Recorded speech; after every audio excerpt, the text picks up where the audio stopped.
বেশ কয়েকদিন ধরে বঙ্গোপসাগরে একটি লঘুচাপ সৃষ্টির পূর্বাভাস দিচ্ছিল আবহাওয়া অফিস। সেই পূর্বাভাস অনুযায়ী দক্ষিণ আন্দামান সাগর এবং তৎসংলগ্ন দক্ষিণ পূর্ব বঙ্গোপসাগর এলাকায় একটি লঘুচাপ সৃষ্টি হয়েছে।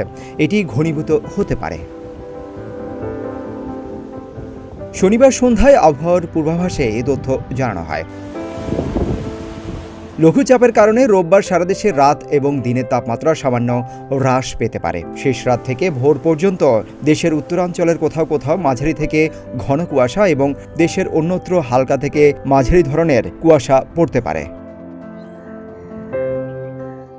সোমবারেও সারা দেশে রাত এবং দিনের তাপমাত্রা সামান্য হ্রাস পেতে পারে। শেষ রাত থেকে ভোর পর্যন্ত সারা দেশের কোথাও কোথাও হালকা থেকে মাঝারি ধরনের কুয়াশা পড়তে পারে। এছাড়া মঙ্গলবার সারা দেশে রাত এবং দিনের তাপমাত্রা প্রায় অপরিবর্তিত থাকতে পারে। অস্থায়ীভাবে আংশিক মেঘলা আকাশ সহ সারা দেশের আবহাওয়া শুষ্ক থাকতে পারে। শেষ রাত থেকে ভোর পর্যন্ত দেশের কোথাও কোথাও কুয়াশা পড়তে পারে। বর্ধিত 5 দিনে দেশের দক্ষিণাঞ্চলে বৃষ্টিপাতের প্রবণতা রয়েছে বলেও পূর্বাভাসে বলা হয়েছে। সিদ্দিকুর রহমান রোমন, প্রতিদিনের বাংলাদেশ।